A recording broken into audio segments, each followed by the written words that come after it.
The Take. How appropriate for an organisation that tries so very hard to take people's money for literally no reason and has been getting away with it for years, with essentially government-sanctioned bullying and harassment. One of their dickheads is going to come round to my home at some point and check that I haven't been watching TV, which I haven't.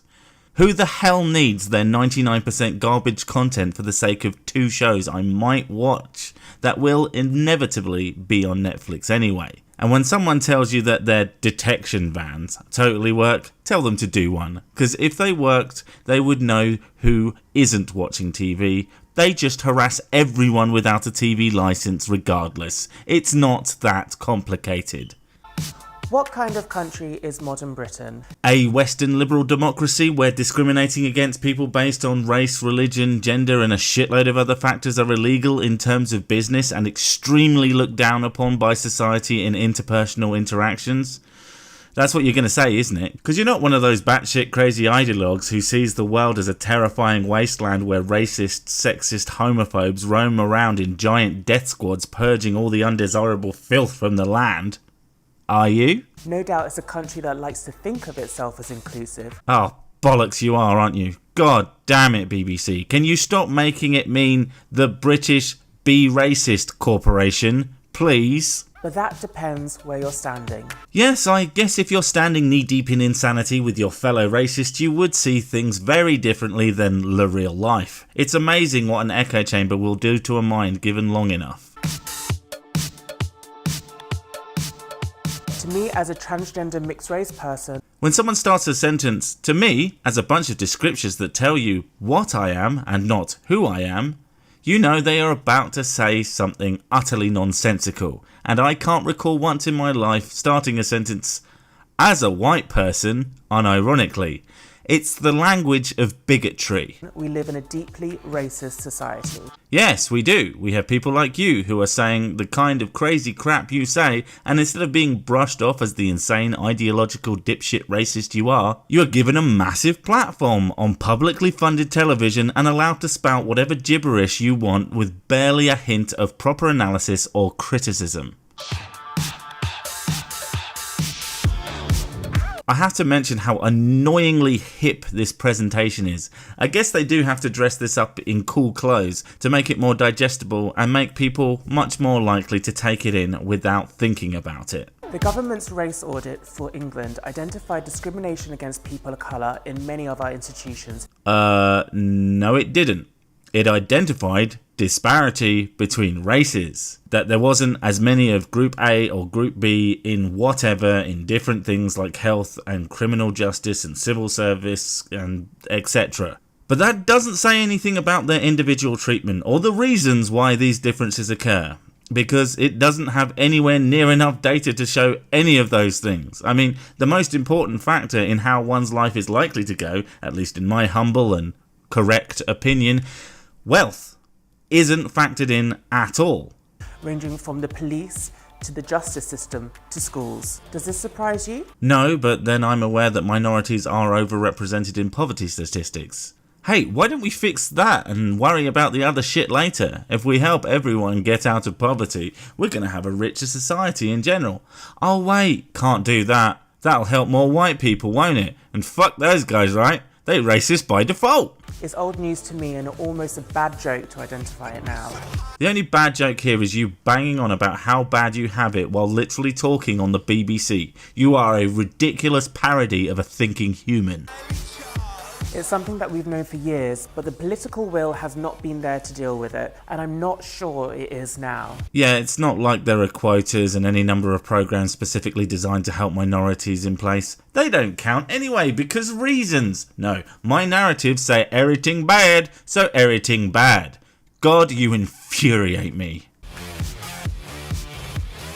Why should we expect anything else from a country that's built its success on the enslavement of non-white people? Go fuck yourself.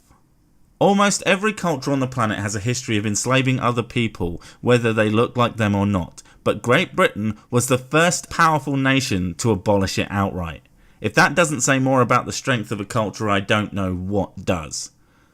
I'm not a patriotic person, but how dare you ignore or even try to rewrite history in such a way that you get to continue being a victim while pissing on the people and history that allows you to stand there and tell me how bad you have it, while fairly recently in my life I was living hand to mouth, struggling to make ends meet, while you were more than likely living it up in some dipshit university where they teach this crap. I could be wrong, but I find this type of entitlement coming out of the mouths of people who have had it far better than I have in my own life. I'm not bitter, by the way. I don't care what other people have had. But when they try to tell me how bad they've had it and I need to do something about it, you're damn right I'm going to compare my life to theirs before I give you even an ounce of my help or sympathy. It's that continuous cycle of racism that explains where we are now. Yeah, that cycle. In goes a promising young normal into university, out comes an idiot with no historical context, no useful life skills, and a massive amount of racism. We should probably do something about that. Why does the UK acknowledge the sacrifice of people killed in wars, but not the spilled blood of black people? Well, there is an African History Month in the UK. One assumes it's discussed there, but I'll be honest, I didn't know about it until today. However, I was taught the history of the slave trade at school, and that's all I really needed to know. And I think most British citizens need to know, because it's not an important factor in the day-to-day lives of people regardless of their race, and unless, of course, you have a massive sense of entitlement and a huge chip on your shoulder because your life isn't absolutely perfect, I guess, then you might want to use any excuse to project the problems you brought upon yourself by your own life choices onto everyone else. If the UK took our oppression seriously, then people like me who call out racism would be listened to. You don't call out racism. You say incredibly racist things and then act surprised when everybody else calls you out on it, rather than ridiculed or threatened with death. Those two things are of such opposite extremes. The only reason I can think of for you to say them next to each other is an attempt to associate them with one another directly. Anyone who sends you death threats is a bad person and needs to A, take a long hard look at their life, and B, be doing it from a prison cell, as that shit is illegal. But ridiculing you? Oh yes. You need to be mocked and mocked and mocked again until you start to see what an absolute joke you and your opinions are. If white people want to see an improvement for people of colour... White people. You know white people aren't a monolith, right? They need to understand that racism is not learned. Yes it is. It's learned from experience, it's learned from peers and many other factors. But you know what it isn't? It's inherited. Yeah, what a stupid thing to say. I was born into a family with racist members, but I didn't grow up racist because I was taught early on by other members of my family that you don't judge people based on the colour of their skin. So even with those apparently racist genes in my body, I've never felt the need to discriminate based on that shit. With that, you think we all would have been regardless. How could this be, Dr. Dipshit? And either consciously or unconsciously passed down through privilege. Ah, privilege. I'm being told I have privilege by the person on the BBC using money obtained through frankly disgusting means to bring me a message about how they are the oppressed good guy while I am evil for being born wrong. Yeah, go play in traffic, mate. The uncomfortable truth is that the BBC is institutional racism, sexism and oppression at its most glaring, and no one seems to have the power to stop it.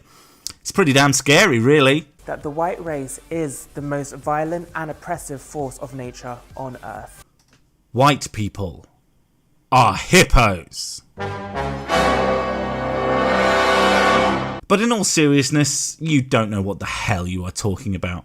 Tell me, what country does the white race come from? What are their core values? You can't, because labelling all white people as the same is not only racist, but completely idiotic, as I could list off a huge number of countries that are considered white, and the people and cultures within them be so different from one another that you would scarcely think to label them as the same, unless of course you were a massive bigot. My worry is that whatever governments do to tinker with institutional racism... A racist system that gives you more rights than me. Yeah, that is pretty racist, but not in the way you like to pretend it is. It is so ingrained in the fabric of British society that it is too late to do anything about it. I hate to make this argument, but you're forcing me to do it with this kind of idiotic rhetoric. If you think this country is so bad and unfixable, why don't you go somewhere else? Oh, that's right, you won't, because you have it really, really good here. And many other countries don't have the rights and freedoms ingrained into their laws that give you the right to say this stupid shit and not get locked up for it. At least, if you're not white. You have it so painfully good that you are blinded by your own mountains of privilege to the point that every minor inconvenience to your life would seem like oppression. That every time you say something racist, everyone else is at fault and you are a poor, helpless little princess that has no one backing them up apart from a giant media corporation that lets you say this drivel unopposed. You are the absolute poster child for why the BBC needs to go away. I'm sure the creators of the one or two worthwhile shows will find plenty of work at Netflix or Amazon or wherever else. And just let this antiquated organisation wearing the garb of the new blow away in the dust as it rightly should.